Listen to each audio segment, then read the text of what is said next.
তিন, দলগত পাঠদান পদ্ধতি, টিম টিচিং মেথড। দুই, শতাধিক শিক্ষকের নিজ নিজ অভিজ্ঞতার ভিত্তিতে সমগ্র পাঠ্য বিষয়কে বিভিন্ন অংশে ভাগ করে পরস্পর সহযোগিতার মাধ্যমে পাঠদান দেওয়ার পদ্ধতিকেই দলগত পাঠদান পদ্ধতি বলা হয়। দলগত পাঠদান পদ্ধতির বৈশিষ্ট্য। এই পদ্ধতিতে দুই বা ততোধিক শিক্ষক তাদের নিজ নিজ অভিজ্ঞতা অনুযায়ী একটি বিষয়ের বিভিন্ন অংশ পাঠদান করেন।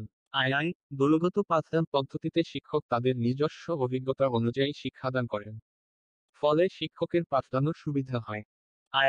শিক্ষক, সিনিয়র শিক্ষক, ছাত্র সকলে পরস্পর সহযোগিতার মাধ্যমে দলগত পাঠদান পদ্ধতিকে সফল করে তোলেন। দলগত পাঠদান পদ্ধতির সুবিধা। এই পদ্ধতি সুবিধাগুলি হল: বিশেষজ্ঞ অনুযায়ী পাঠদান সম্ভব হয় যায়। যথাযথভাবে বিভিন্ন টিচিং aids ব্যবহার করা। এই পদ্ধতির বিভিন্ন পরিস্থিতিতে প্রয়োজন অনুযায়ী শিক্ষক পাঠদান করেন।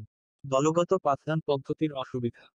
স্কুল রুটিনের নির্দিষ্ট সময়ের মধ্যে অনেক সময় পাঠদান সম্ভব হয় না। নির্দিষ্ট বিষয়ে শিক্ষকের দক্ষতা না থাকলে অনেক সময় সমস্যার সৃষ্টি হয়।